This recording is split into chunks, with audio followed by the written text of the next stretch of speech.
Déjà, je pense que Macron a envie qu'on le laisse tranquille. Mais lui, qui nous laisse tranquille, bordel, il a 8 ans et demi, pourquoi il veut être président? Bah, il est jeune, il apprend. Et alors, il veut pas juste être délégué de 6ème D, déjà, pour commencer? Il aura une carte de cantine. Moi, j'ai raison, vous avez tort, moi, j'ai raison, je suis président, j'ai été banquier, j'ai marché sur la lune, et ta gueule! Moque de ce département situé en Amérique du Sud, entre le Suriname et le Brésil.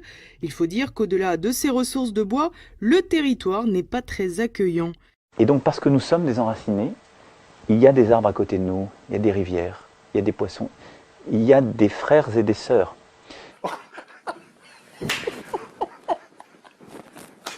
On oublie les devoirs de nos racinés.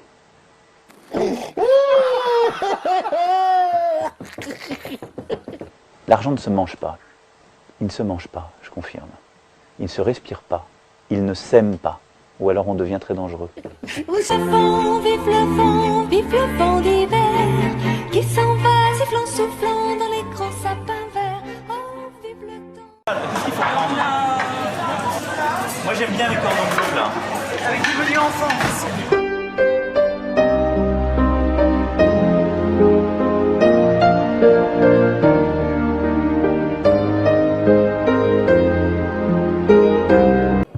Merci Monsieur le députant, Monsieur le Président, Monsieur le député, Grand Guillaume. Comme vous venez, je vous remercie. De ces dernières semaines, dans l'Hexagone et Outre-mer, ont profondément troublé la nation. Ils ont mêlé des revendications légitimes et un enchaînement de violences inadmissibles. Eh ben, c'est pas grave. Aucune colère ne justifie qu'on s'attaque à un policier, à un gendarme.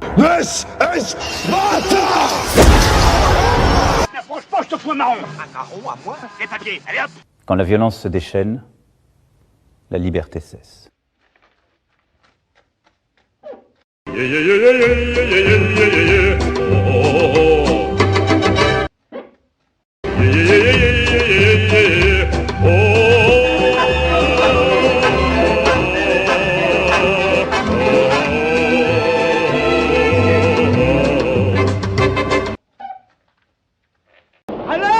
La douche. La douche.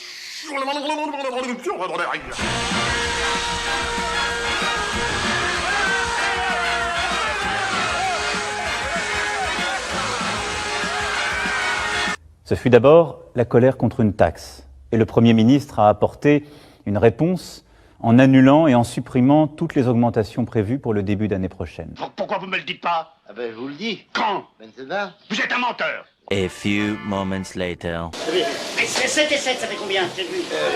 15. Mais tout augmente. 15. 7 et 7, 15. Ah oui, maintenant, oui. Je sais aussi qu'il m'est arrivé de blesser certains d'entre vous par mes propos. Quand on est riche, on est désagréable. Nous voulons une France où l'on peut vivre dignement de son travail. Écoutez, toute ma joie de vivre, c'est mon restaurant. Je demande au gouvernement et au Parlement de faire le nécessaire afin qu'on puisse vivre mieux de son travail dès le début d'année prochaine. Qu'est-ce qu'il dit? Le salaire d'un travailleur au SMIC augmentera de 100 € par mois dès 2019. Faut signer les chèques. Oh là là. Oh non, ça je ne pourrais pas. Oh non, ça je ne pourrais pas.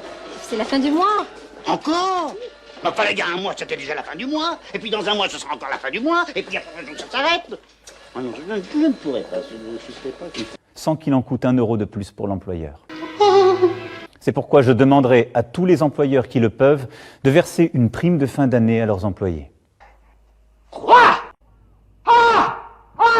Les retraités constituent une partie précieuse de notre nation. Pour ceux qui touchent moins de 2 000 € par mois, nous annulerons en 2019 la hausse de CSG subie cette année. Dites-moi votre violon, il joue de la flûte? J'ai besoin que nos grandes entreprises, nos concitoyens les plus fortunés, aident la nation à réussir. Écoutez-moi. Vous faites comme d'habitude. Vous promettez tout et moi, je ne donne rien. Nous sommes à la tâche et je reviendrai m'exprimer devant vous pour vous rendre compte. Mon seul souci, c'est vous. Mon seul combat, c'est pour vous. Je lui demande toute la journée au peuple. En guerre.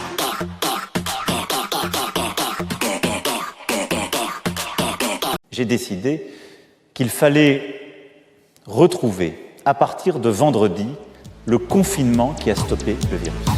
Les patrons de bar et leurs souleurs, les intermittents, les commerçants, les ménagères, les libraires, les fonctionnaires, les coiffeurs, les ambianceurs, les restaurateurs, les sportifs, les dépressifs, les gilets jaunes, tous les chômeurs de l'Hexagone. J'adore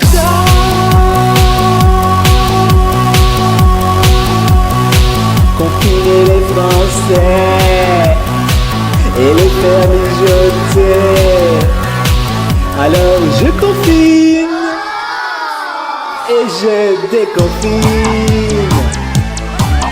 Je reconfine et je redéconfine. Et je reconfine. Et attention, je redéconfine.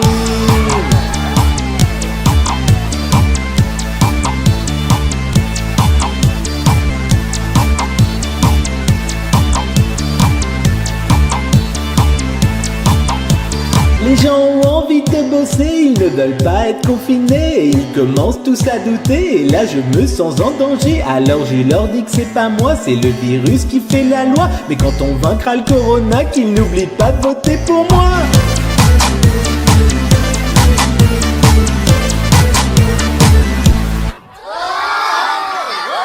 J'adore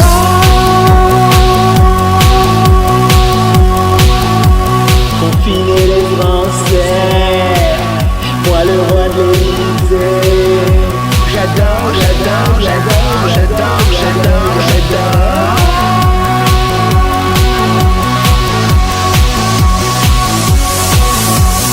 Et je confine. Nous sommes en guerre.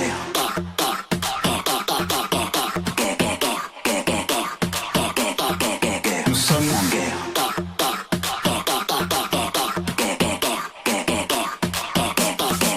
Nous sommes en guerre.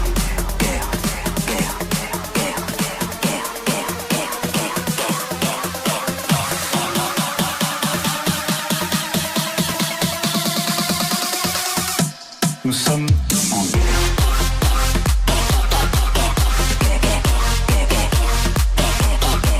Nous sommes en guerre.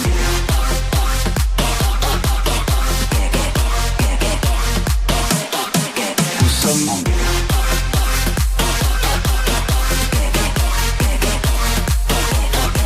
Nous sommes en guerre.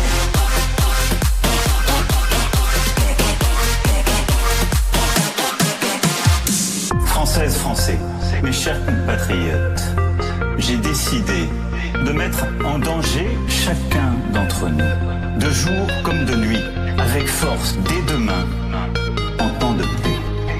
Dans ce contexte, un seul objectif, transmettre le virus dès après mon allocution.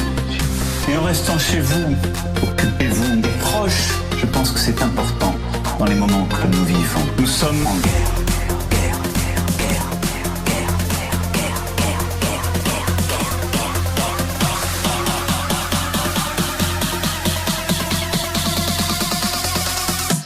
Nous sommes en guerre.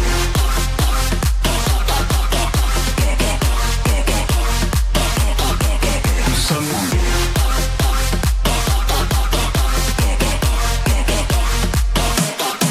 Nous sommes en guerre.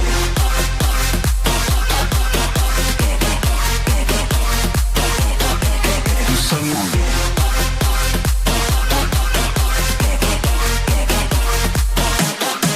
Nous sommes en guerre.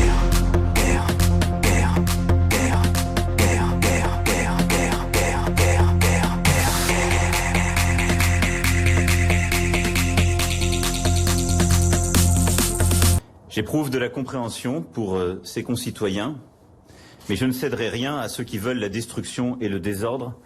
Mais moi, si ça démarre comme ça, je remonte sur mon canasson et je rentre en Orcanie. C'est triste, mais au bout d'un moment... Au fond, ce que je veux faire comprendre aux Français, et notamment à tous ceux qui disent en quelque sorte, on entend le président de la République, on entend le gouvernement, ils évoquent la fin du monde, et nous on parle de la fin du mois. C'est une métaphore moisie, tiraillée entre votre stupidité d'ordre général et votre surprenante inaptitude à utiliser les métaphores. Nous sommes en guerre.